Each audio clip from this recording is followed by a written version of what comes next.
धर्मराज, ये क्या है सब? मामा श्री, अगली चाल। अभी तो खेल प्रारंभ हुआ है गांधार राज। विराजिए।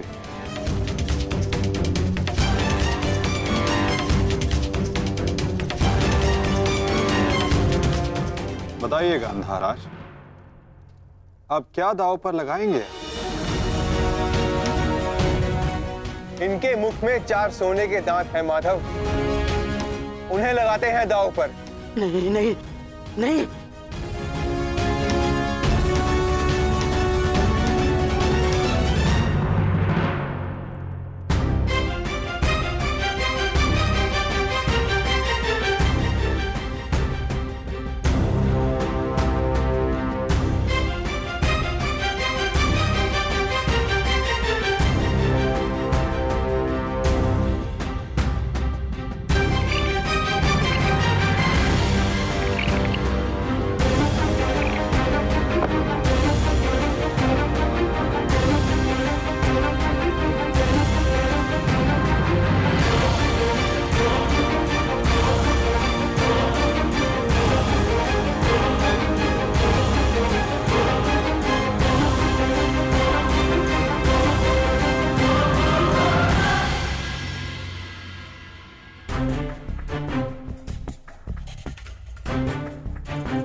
चासर की विजय के पश्चात बहुत हंसी आ रही थी ना मामा श्री, अब दिखाइए अपनी तन पंक्तियां, दिखाओ।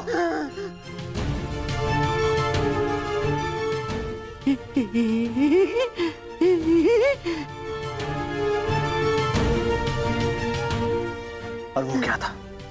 साम दाम दंड भेद, युक्ति कपट छल कुचक्र षड्यंत्र।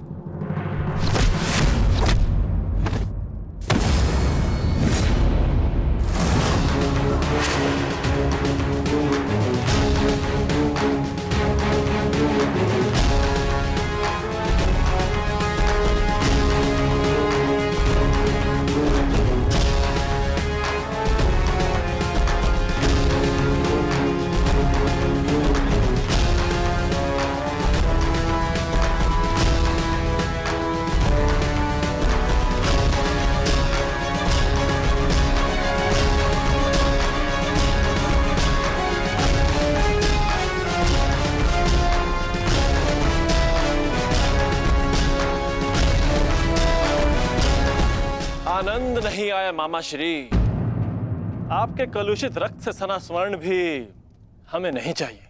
कुछ और दाव पे लगाते हैं। आपका दाहिना हाथ कैसा रहेगा मामा श्री?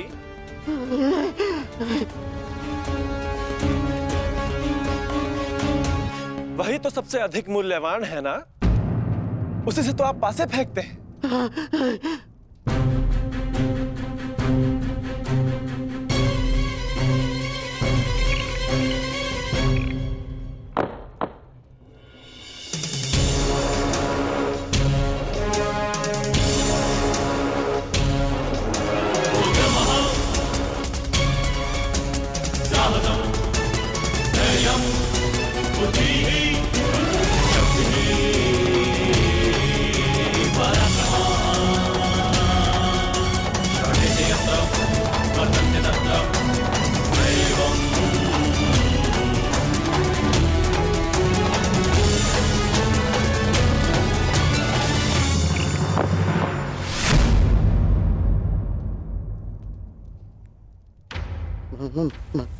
माधव, मुझसे मुझसे भूल हो गई। मैं ये चाल पुनः चलना चाहता हूँ। जैसी आपकी इच्छा गांधार राज, अवश्य पुनः अपनी चाल चलिए।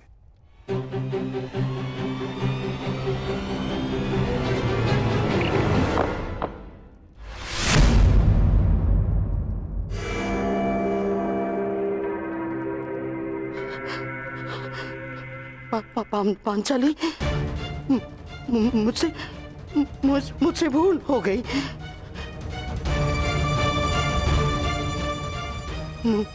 मुझे क्षमा कर दो, मुझे क्षमा कर दो पांचाली।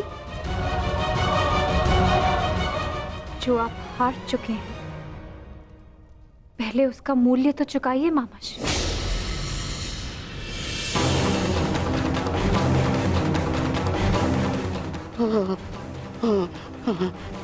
नहीं,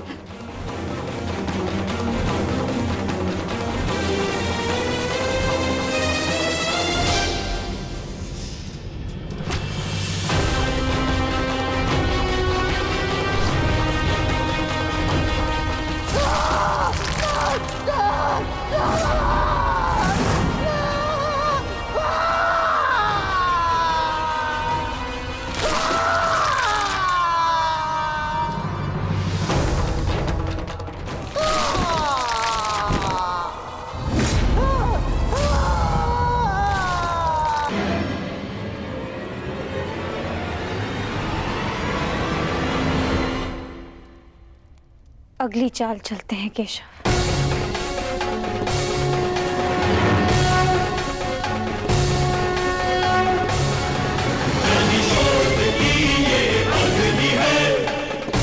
किंतु इस बार गांधार राज के पास कुछ लगाने के लिए शेष नहीं है सखी। उनका बायां हाथ माधव, वही हाथ जिससे उन्होंने अभिमन्यु की पीठ पर तलवार भोंकी थी।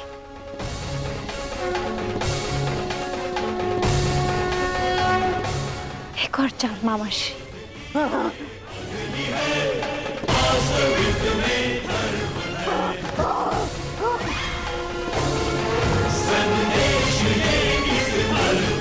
पासे फेंको पांचाली।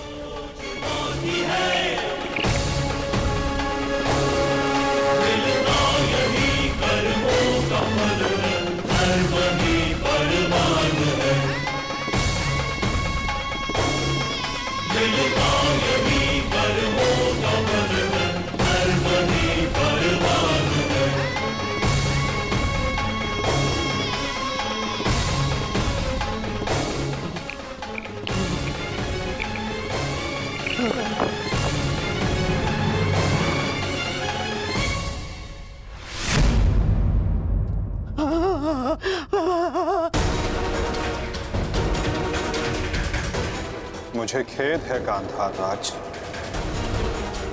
आप अपने वो हाथ हार गए जिनसे आपने महाभारत का युद्ध रचा था।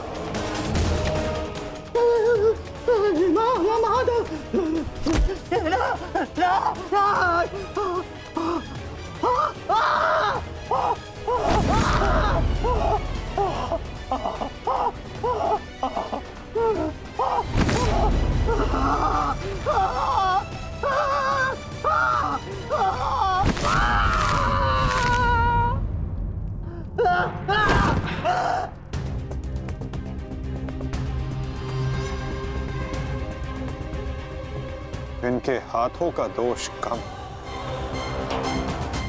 इनके उस मन,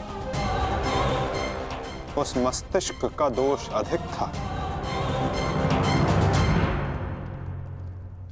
उस द्यूत में, उस लाक्षागृह की अग्नि में इनके मन का नाश करो पार्थ।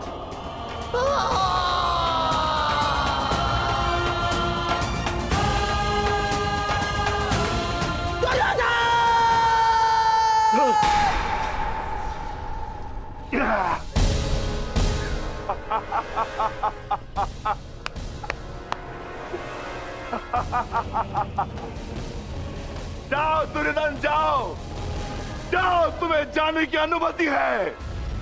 जाओ और जाकर अपने प्रिय महाराष्ट्री को अंतिम विदाई दो।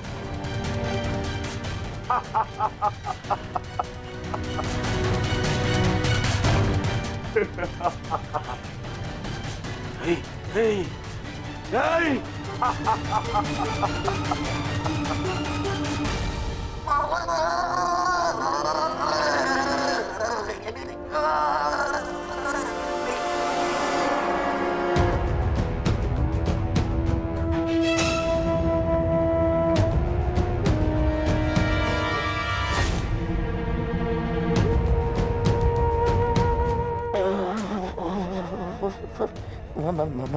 माधव,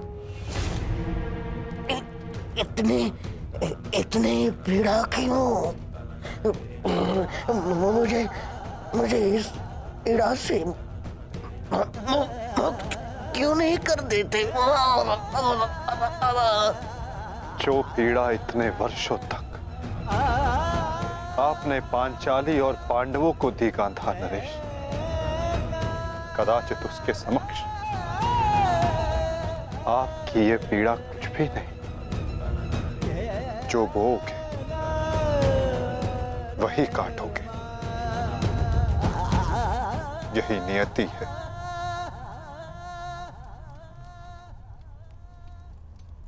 आज आपसे तनिक पीड़ा सहन नहीं हो रही गांधार राज, और उस पीड़ा का क्या जो आपने पांचाली को दी थी।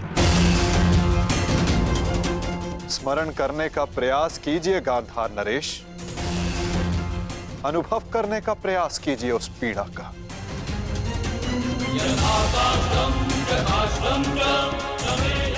उस भरी सभा में पांचाली के वस्त्रहीन शरीर पर पुरुषों की दृष्टि कांटे बनकर चुभ रही थी।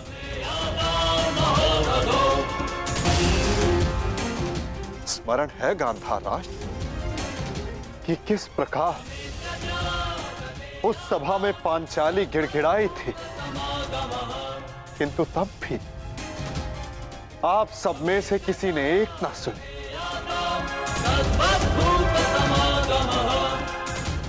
और अब आप चाहते हैं कि हम आपका निवेदन स्वीकार करें गांधार राज। आप वो अधिकार खो चुके हैं।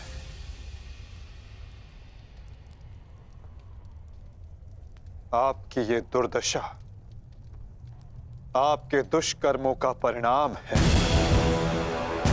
कदाचित आपकी इस दशा को देखकर कुछ कुकर्मियों को शुद्ध और नए जीवन जीने की प्रेरणा मिल सके।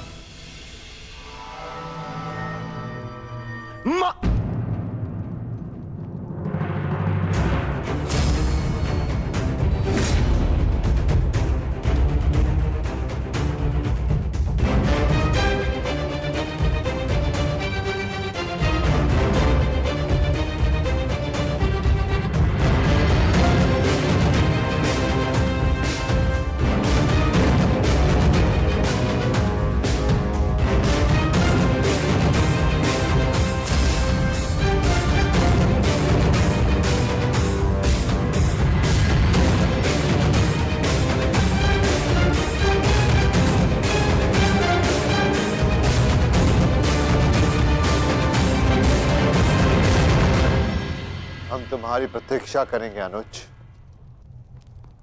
जाओ, जाकर मामा श्री को अंतिम विदा दे दो।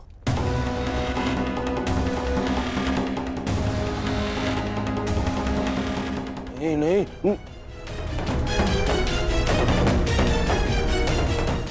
नहीं मामा, नहीं।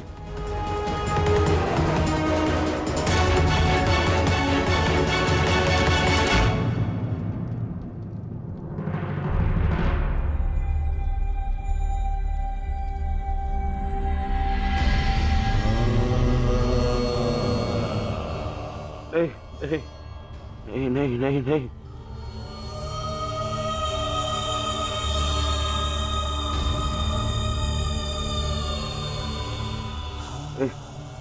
नहीं नहीं नहीं नहीं नहीं मामा, नहीं नहीं नहीं नहीं नहीं नहीं मामा, नहीं नहीं नहीं नहीं नहीं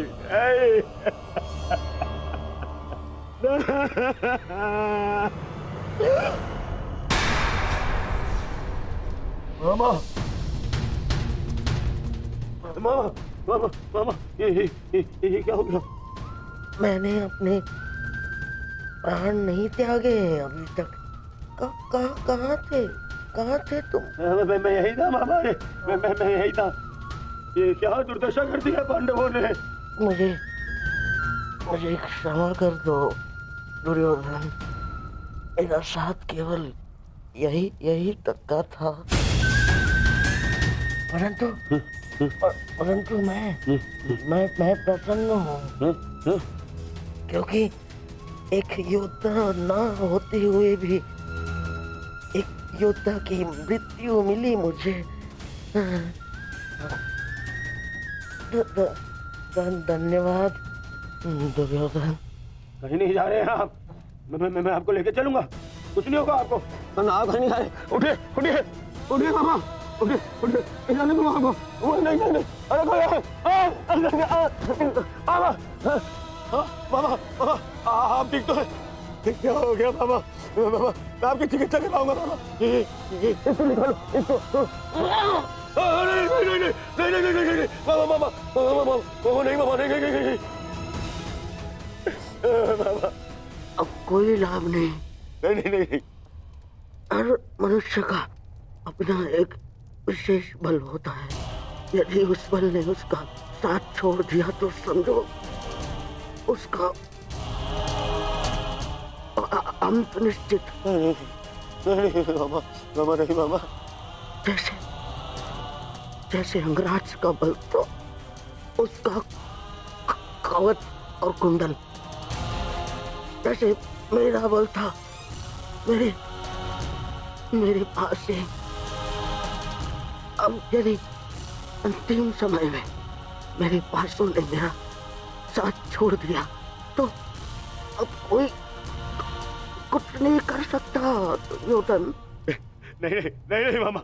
अरे ये जिस गांधार नरेश की नीति से सारा भारतवर्ष कांपता है, इतनी निर्दयता से उसको मारा इन पांडवों ने। हाँ क्या हाल कर दिया है तुम्हारे और बाकी सबके ऊपर। अत्याचार इन पांडवों ने किया है, उसका प्रतिकार आपका भांजा लेगा मामा। पैसे छोड़ दूंगा मामा। नहीं दुर्योधन,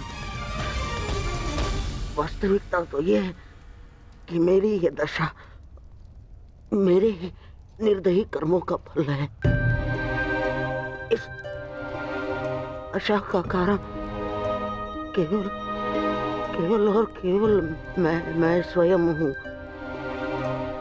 और फिर भी मैं तुम्हें विजयी देखना चाहता हूँ दुर्योधन। तुमने बचपन से मेरी हर बात सुनी और मानी भी, और आज भी तुम्हारे हित के लिए एक बात करना चाहता हूँ तुमसे। बोलो बाबा। दुर्योधन, चले जाओ। आपको छोड़ के?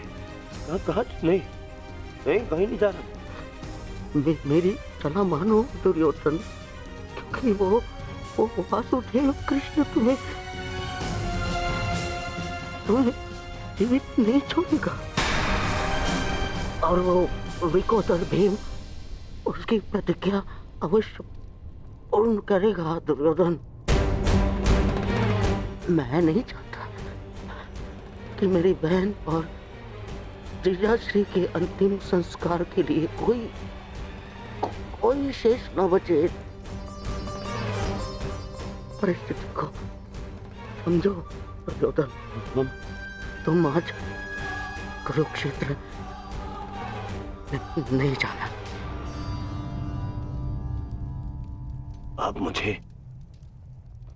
भागने की सलाह दे रहे हैं मामा? ना ना ना, मैं तुम्हें भागने की सलाह नहीं दे रहा हूँ। मैं तुम्हें जाने की सलाह दे रहा हूँ दुर्योधन। यहाँ से जाओगे तो जीवित रहोगे, और यदि जीवित रहोगे तो कल लड़ पाओगे। इस समय तुम मन से टूटे हुए हो दुर्योधन, और यही उस वासुदेव कृष्ण की नीति है कि तुम्हें थकाकर तुम्हें निशस्त्र कर दे। तुमने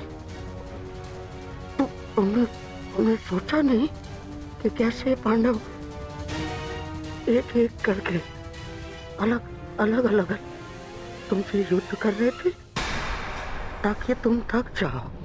ये उस वासुदेव कृष्ण की नीति है तुम्हें परास्त करने की।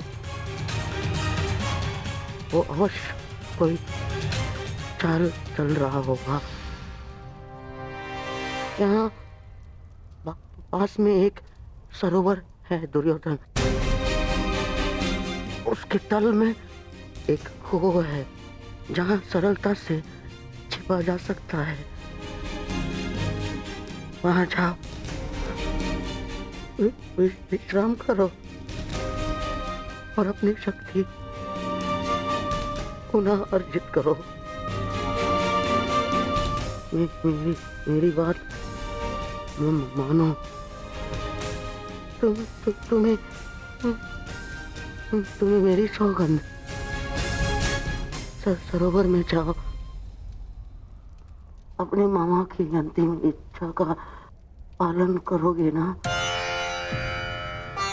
अपनी मामा की अंतिम आज्ञा का पालन? हाँ मामा, मैं आपकी अंतिम इच्छा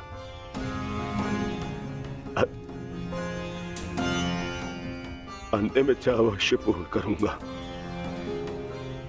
मैं सरोवर जाऊंगा, परंतु छिपने नहीं मामा, जल साधना के लिए, ताकि उन पांडवों से मैं आप पर और बाकी सब पर किए अत्याचार का प्रतिकार ले सकूं। मामा, मैं इस युद्ध को समाप्त अवश्य करूंगा। आपका ये भांजा इस युद्ध को समाप्त करेगा। प्रसन्न रहो।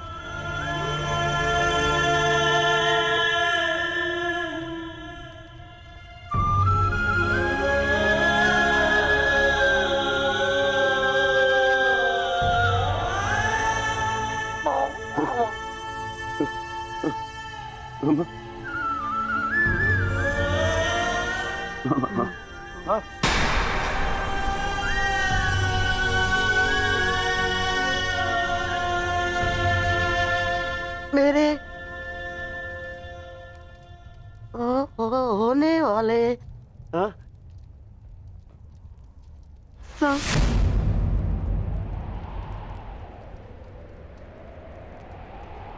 सम्राट, मामा, मेरे होने वाले सम्राट, पूरा तो बोलो। मामा,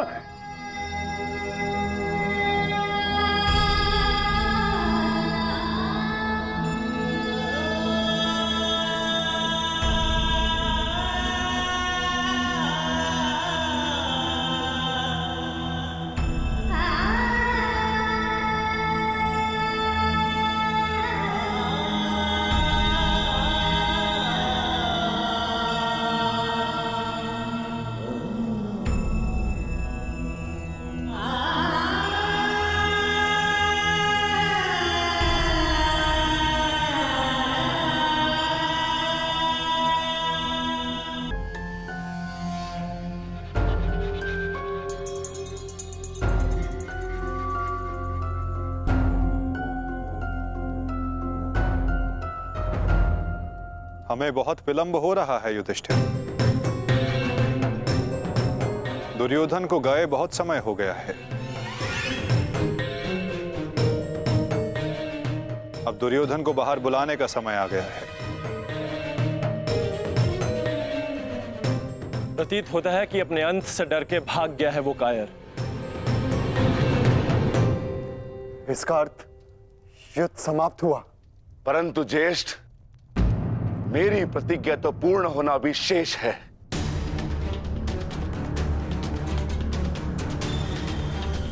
यदि दुर्योधन युद्ध नहीं चाहता तो फिर क्यों युद्ध किया जाए? माता गंधारी का एक पुत्र जीवित रहा तो इसमें समस्या कैसी? समस्या है ज्येष्ठ। माधव ने भी कहा ना कि कांटों के वृक्ष का यदि संपूर्ण नाश ना किया जाए तो फिर से पनप जाता है। उसी भांति यदि अधर्म का संपूर्ण नाश ना किया जाए तो धर्म स्थापना पर संकट होगा।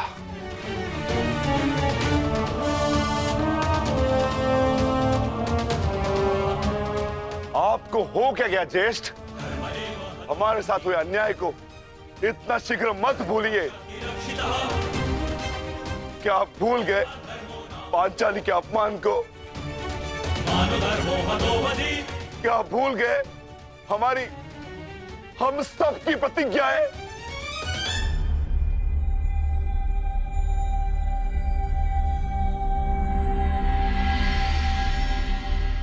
सब स्मरण है मुझे अनुज, सब स्मरण है।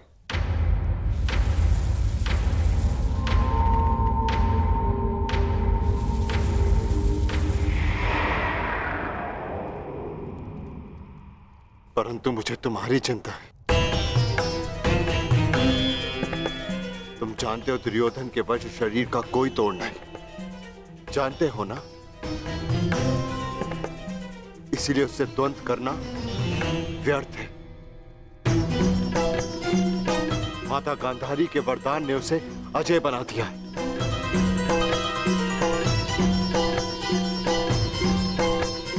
यदि तुम्हें कुछ हो गया तो मैं स्वयं को कभी क्षमा नहीं कर पाऊंगा अनुज। जानता हूं ज्येष्ठ, मैं सब कुछ जानता हूं, परंतु मुझे उसकी चिंता नहीं। धर्म स्थापना पर निकले हैं तो बलिदान देना होगा।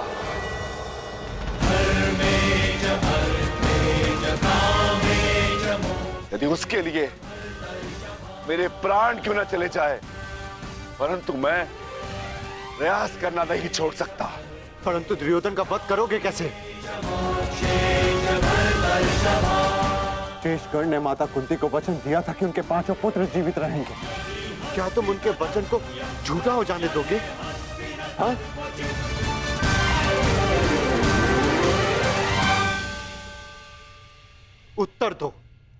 उत्तर दो भीम, कैसे परास्त करोगे दुर्योधन को?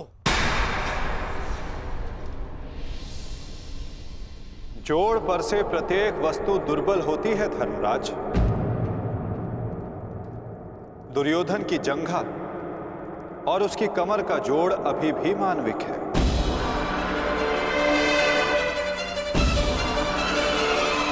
दुर्योधन को वहां से तोड़ा जा सकता है।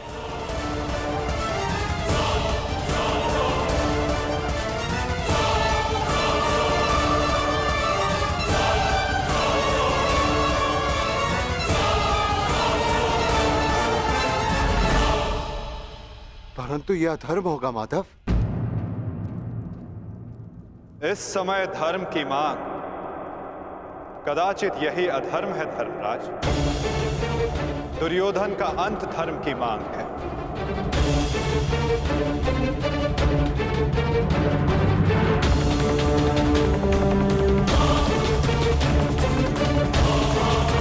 कुंती को वचन दिया था कि उनके 5 पुत्र जीवित रहेंगे। क्या तुम उनके वचन को झूठा हो जाने दोगे? हाँ? उत्तर दो भीम, कैसे परास्त करोगे दुर्योधन को? जोड़ पर से प्रत्येक वस्तु दुर्बल होती है धर्मराज। दुर्योधन की जंघा और उसकी कमर का जोड़ अभी भी मानविक है।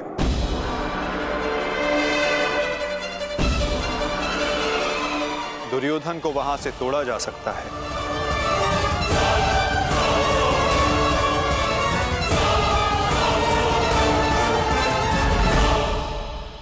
परंतु यह अधर्म होगा माधव। इस समय धर्म की मांग कदाचित यही अधर्म है धर्मराज। दुर्योधन का अंत धर्म की मांग है।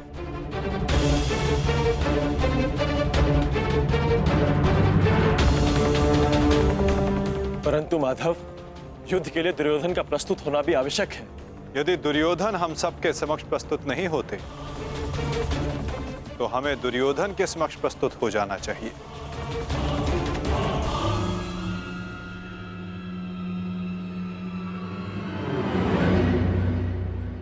शिविर के भीतर जाने का समय आ गया है।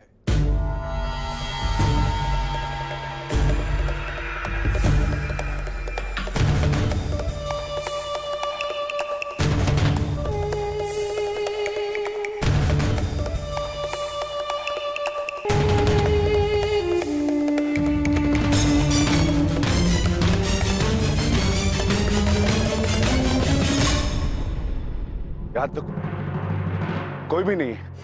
मैं भी दूसरे कक्ष में जाकर देखता हूँ। मैं भी तुम्हारे साथ चलता हूं नकुल। मैं उस ओर देखता हूँ।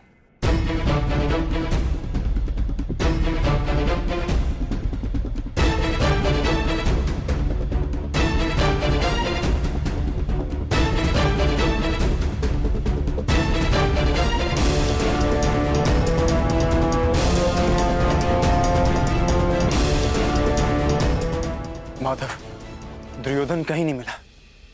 अब हम क्या करें?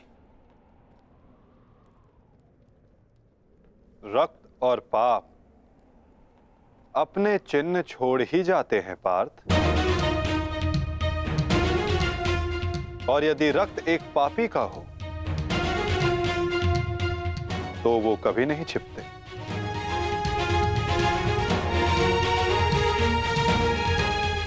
उधर देखो पार्थ।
तो दुर्योधन इस सरोवर में छिपा है।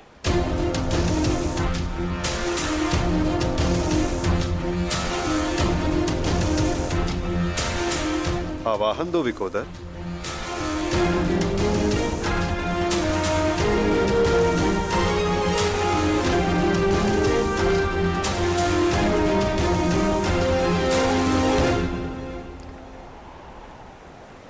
दुर्योधन, मैं जानता हूं तुम यहीं छिपे हो।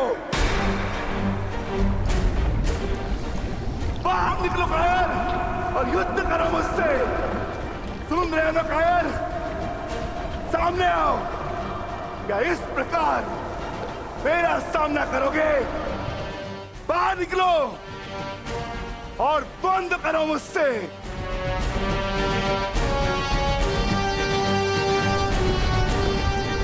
आज तुम्हारे मामा श्री तुम्हारा साथ छोड़कर चले गए और शीघ्र ही मैं तुम्हें उनके पास भेज दूंगा।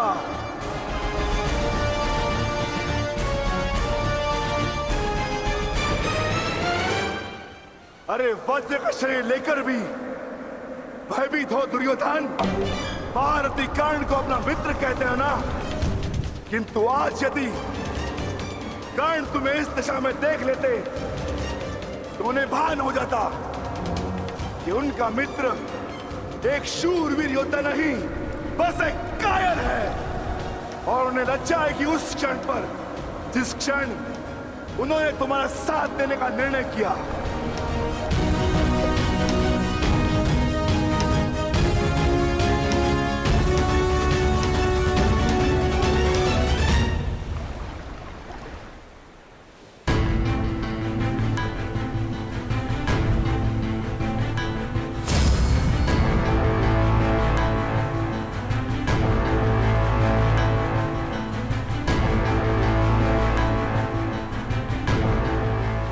विकोदर,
तुम तो अपने मामा से भी बड़े कायर निकले दुर्योधन। विश्वास नहीं होता कि तुम वही दुर्योधन हो जिसे ज्येष्ठ कर्ण हस्तिनापुर का महाराज बनाना चाहते थे। मेरा चयन बिल्कुल ठीक था। दुर्योधन तुमसे बेहतर राजा होगा।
दुर्योधन आओ,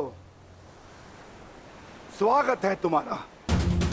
एक क्षण के लिए ऐसा लगा कि तुम इसी भांति सदैव छिपे रहोगे। मुझे तुमसे छिपने की आवश्यकता नहीं है भीम, क्योंकि मेरा शरीर वज्र का है। स्मरण है ना, कुछ समय पूर्व क्या दुर्दशा की थी मैंने तुम्हारी? स्मरण है?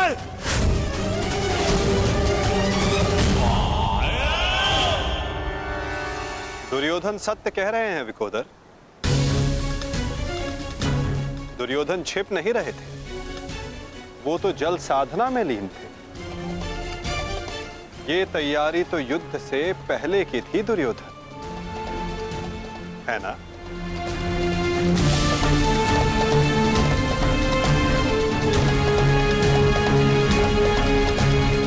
अद्भुत। एक बार फिर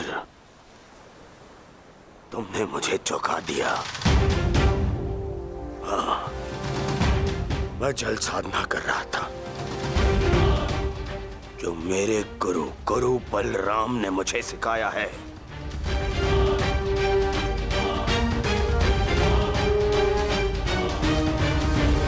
आशा करता हूं कि मुझे विलंब ना हुआ हो। जो चाहे साधना कर लो दुर्योधन, परंतु आज तुम्हें मुझसे कोई नहीं बचा सकता। बड़े निश्चित हो मेरी मृत्यु को लेकर।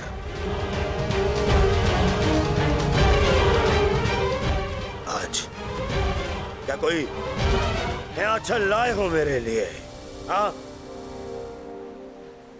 कोई छल नहीं होगा, युद्ध करो। मैं सोचा नहीं कि कैसे पांडव एक एक करके तुमसे युद्ध कर रहे थे। यही उस वासुदेव कृष्ण की नीति है कि तुम्हें थका कर तुम्हें निशस्त्र कर दे। ठीक है, युद्ध होगा, परंतु एक बार में एक ही से होगा, और उससे होगा जिससे मैं चाहूंगा।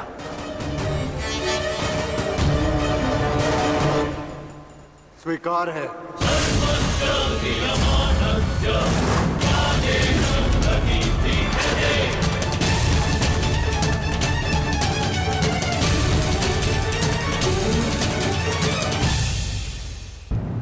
प्रश्न ये उठता है कि तुम युद्ध किससे करोगे? नकुल सहदेव से?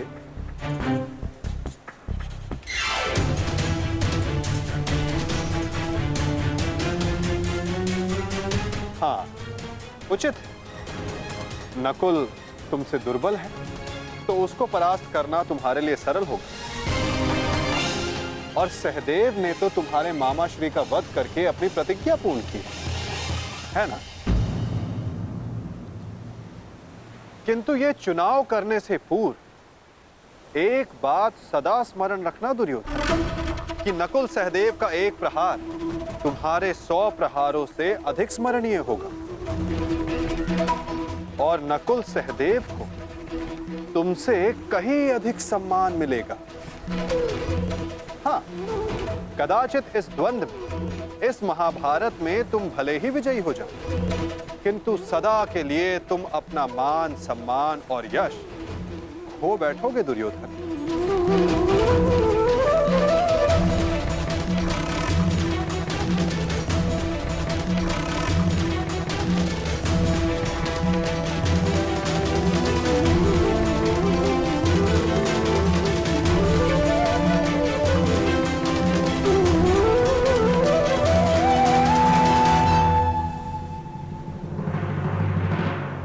या तुम अर्जुन का चुनाव करोगे,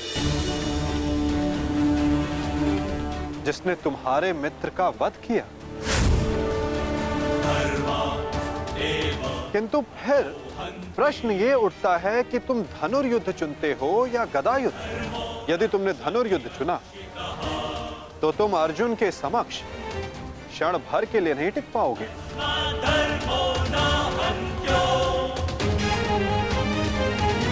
और यदि तुमने गदा युद्ध चुना तो समस्त संसार तुम्हें इस अन्यायपूर्ण चुनाव के लिए सदा धिक्कारता रहेगा।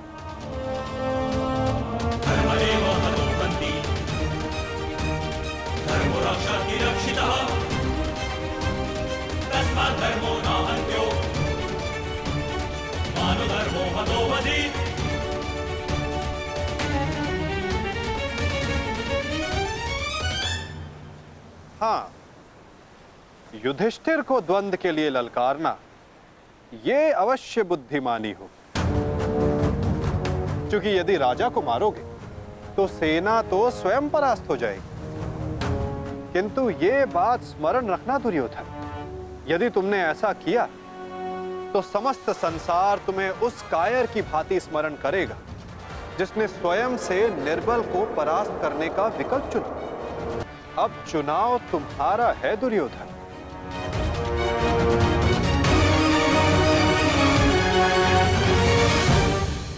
नहीं चलिए, ये फिर तुम्हारा कोई छल है। मेरा चुनाव केवल वो होगा जिसकी मृत्यु मेरे 99 भाइयों के लिए श्रद्धांजलि होगी। परिणाम चाहे जो भी हो, दुर्योधन केवल एक महान योद्धा के रूप में जाना और पहचाना जाएगा।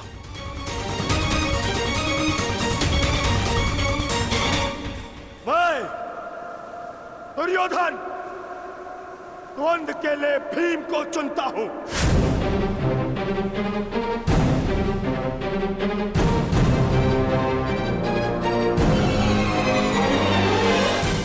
और इसे मारने के पश्चात मैं एक एक करके बाकी चारों भाइयों को मारूंगा। ये मेरा वचन है।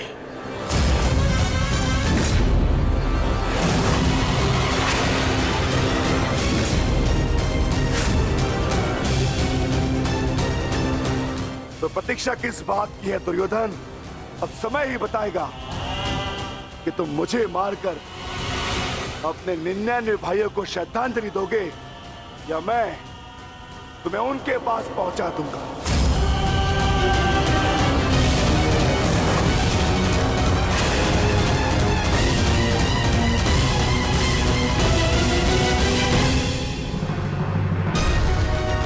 हर हर महादेव।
प्रणिपात दाऊ।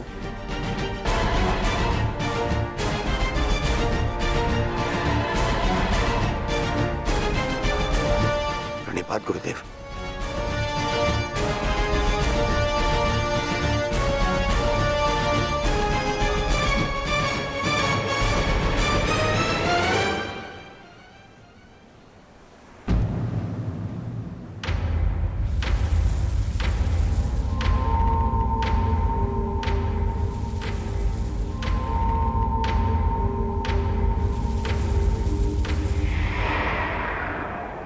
अक्षणी सेना का विनाश हो चुका है कान्हा। आर्यव्रत के सभी महारथी काल के गाल में समा चुके हैं। अब और कितनी आहुति दी जाएगी इस युद्ध में कान्हा? उत्तर दो। बंद करो ये विनाश, बंद करो ये महाभारत अब।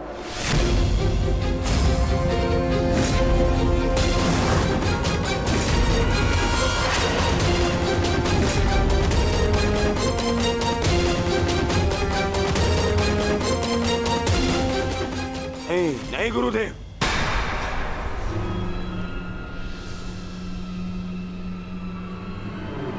मैं इतना कुछ खो चुका हूं कि अब जब तक मेरा प्रतिशोध पूर्ण ना हो जाए ये युद्ध समाप्त नहीं हो सकता।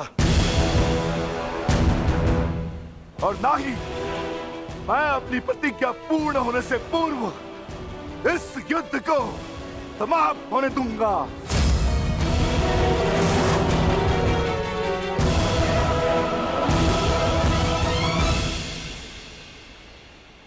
तुमने जो प्रतिज्ञा दुर्योधन के लिए ली है, अब उसका पूर्ण होना असंभव है।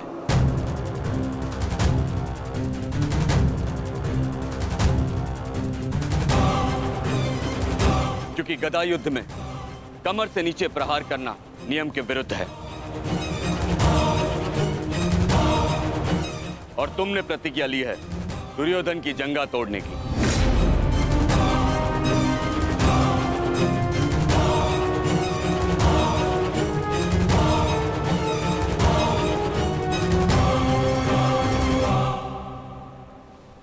कैसी अनीति दाऊ।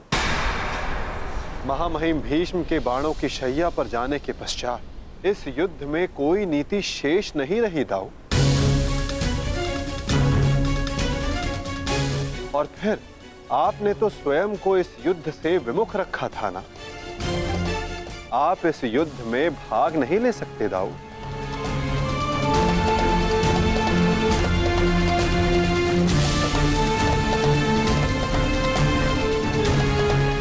ये युद्ध धर्म स्थापना के लिए है दाऊ। मैं यही तो देखने आया हूं कान्हा कि इस धर्म स्थापना के युद्ध में कोई अधर्म ना हो।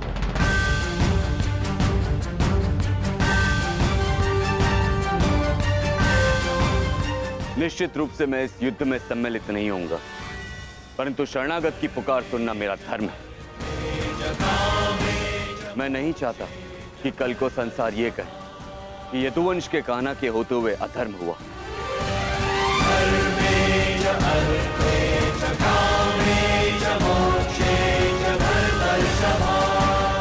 यदि ये दोनों युद्ध करना चाहते हैं तो करें।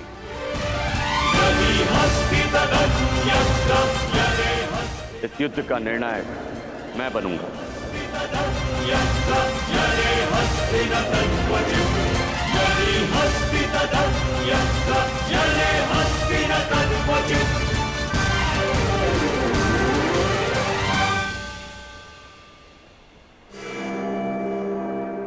और स्मरण रहे, जिसने भी इस युद्ध में नियमों का उल्लंघन करके विजय पाई, उसे मैं स्वयं अपने हल से समाप्त कर दूंगा।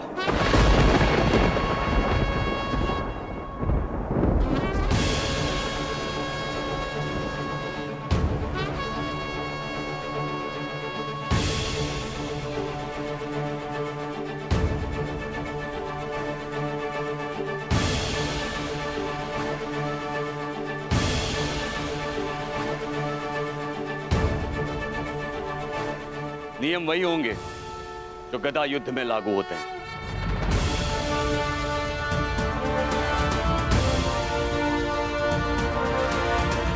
और युद्ध में कोई भी योद्धाओं के मध्य नहीं आ सकेगा।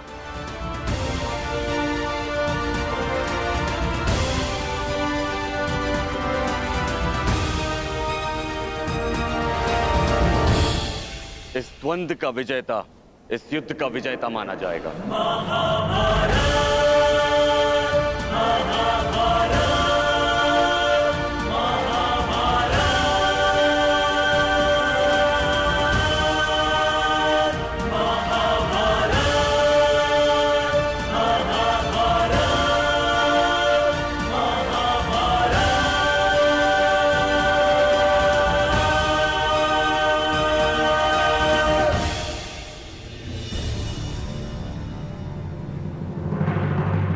अब धर्म स्थापना का भार तुम्हारे कंधों पर है विकोदर।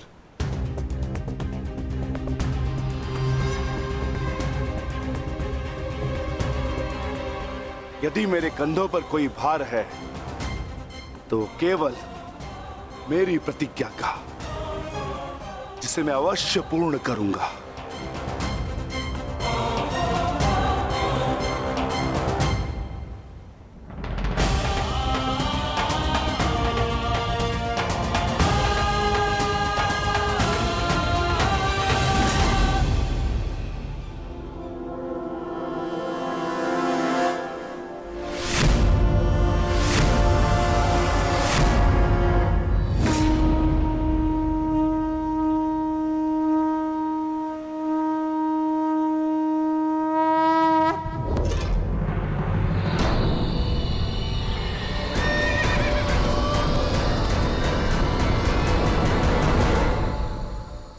युद्ध प्रारंभ करो।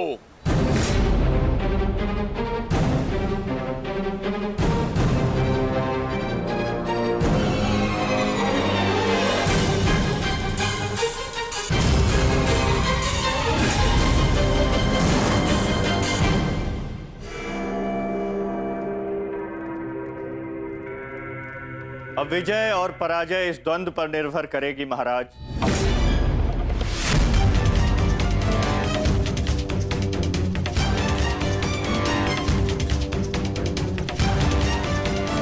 एक ओर प्रतिशोध है तो दूसरी ओर प्रतिज्ञा।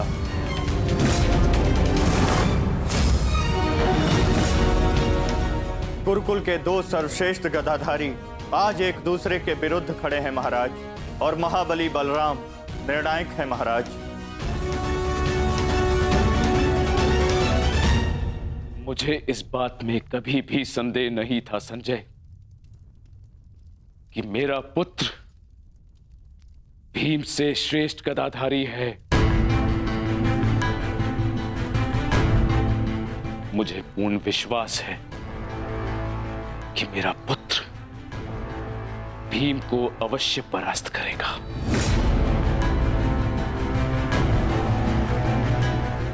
परंतु मुझे चिंता थी तो केवल वासुदेव की, कि कहीं वो किसी प्रकार का छल ना करे।